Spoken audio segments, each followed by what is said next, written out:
Hello and welcome to this session in which we will discuss agency law. In the prior session, we looked at how agency are formed between a principal, a person hiring an agent. For example, you are hiring an agent to sell your home. There's a P principal that hires this agent. In this session, we're going to look at the ability of an agent to legally bind or commit the principal.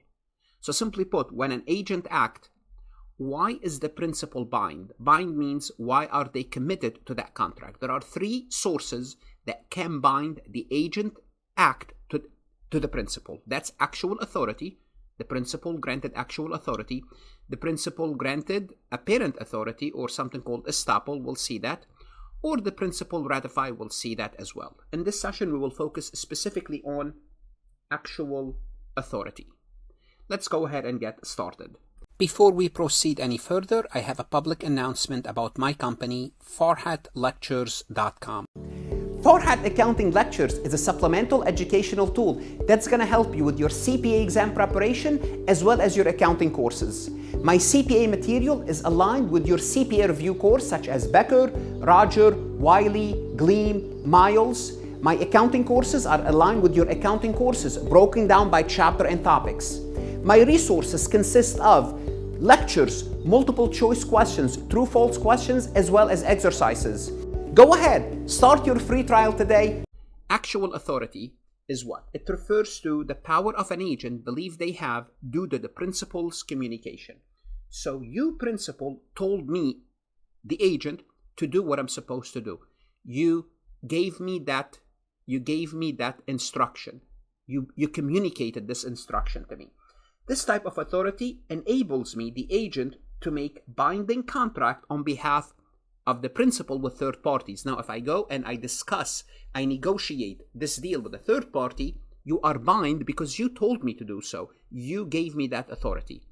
Now, how can the principal gives the authority? There are two types of actual authority. They can express it, basically, as I just mentioning, you told me to do so, or that authority is implied. That authority is implied. So we're going to be discussing both express authority, express actual authority, and implied actual authority. What is expressed? Well, it was explicitly communicated. This authority explicitly given to the agent by the principal.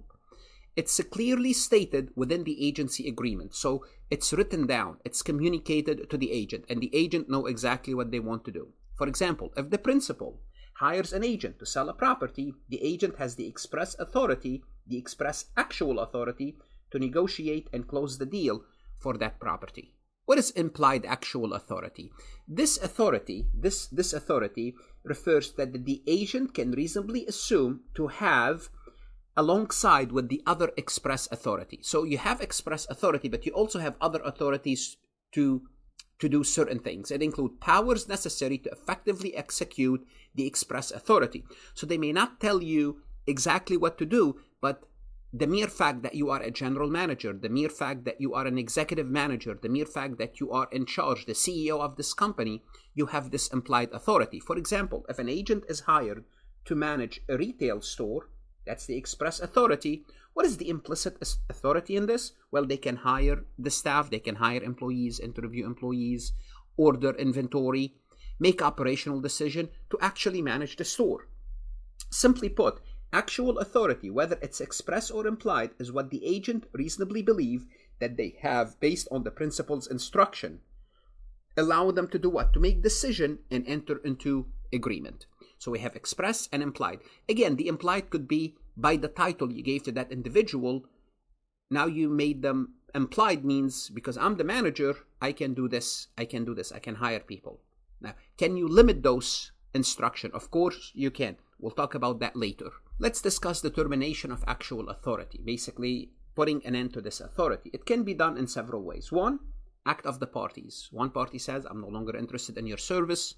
Thank you very much, we're done. Or objective accomplishment or expiration date. Whatever we plan to do, we already completed it, or there's an expiration date. Once this expiration date is reached, the authority is terminated. Or there are legal events that could occur, and there are six of them. We will discuss them.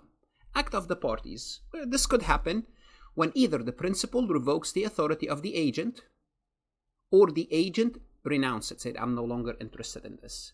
or the principal can revoke this authority.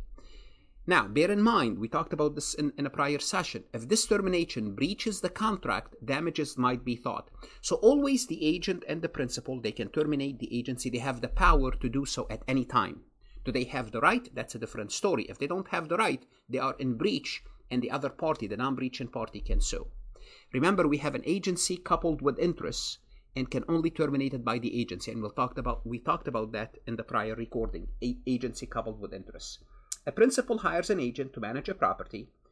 If the principal decides to revoke, revocation, or if the agent chooses to stop managing, renunciation, those are the terms, the actual authority is terminated. It's as simple as that.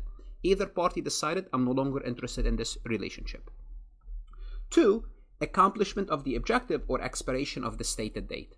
Objective accomplishment. If the agency is for a specific task, like appointing an agent to purchase a certain property or to sell a certain property, once that objective is reached, we're done. But we could also put an expiration date. If the agency has a time limit, the authority ends with that period. Usually when you try to buy a home, you sign a contract, you sign it for a period of time with an agent. So within a specified time, and if there is no specified time, without a specified time, it ends after a reasonable amount of time. Phil appoints Andrea to buy a property for him. Andrea's authority to act on Phil's behalf terminate as the purchase has been successfully done. We could also have automatic termination of actual authority when certain legal events occur. What are those events? Death of the principal or agent, incapacity of the principal or agent, bankruptcy of the principal. If the agent don't have the necessary license, I hired you because you have a real estate license, but you don't have a real estate license, it's done. Destruction of the subject matter. I hired you to sell this car, but the car is destroyed before it's purchased, it's done. Subsequent illegality. Changes in law making the agent action illegal. I hired you to open a new casino in the state, but the state made a law that made gambling illegal. Therefore, you can no longer open the casino. In summary, actual authority can end through specific act of the principal or the agent. They choose to basically finish it.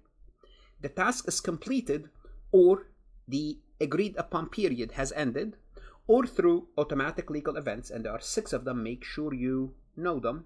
They make sense. If the agent or the principal passes away, if the agent or the principal became incapable of functioning, incapacity, mentally, bankruptcy of the principal. If you don't have the license, you can't do your job. If the subject matter is gone, the house, the car is gone, or if the item that we are purchasing or creating becomes illegal. Let's take a look at this multiple choice questions from farhatlectures.com. How can actual authority be terminated by act of the parties? By act of the parties. So notice here, by act of the parties. Only through a legal court order. Do you need a legal court order in order to terminate the authority? So if you're an agent or if you're a principal, do you need to go to the court in order to do so? Absolutely not. You can do so at any time. It's at will. B, through the principal revocation or the agent renunciation. You need to be familiar with those terms. When the principal says, I'm no longer interested in your service, there is a revocation, or the agent says, I'm no longer interested in this business, it's renunciation. Can actual authority by the act of the parties be terminated that way? I would say yes. Let's look at C. Automatic termination upon completion of the task. Yes, this is a form of termination, but not by act of the parties, by the act of completing the objective. Only by mutual agreement in writing. You don't need a mutual agreement. You don't need for the other party to agree in order for you to get done with this relationship. That's incorrect as well. So the answer is B as in boy. What should you do now? You want to go to Farhat Lectures, look at additional MCQs, additional resources that's going to help you, whether you're studying for your CPA exam or you're studying for business law class. Invest in yourself. The CPA exam is worth it. Good luck, study hard, and Farhat always here to help.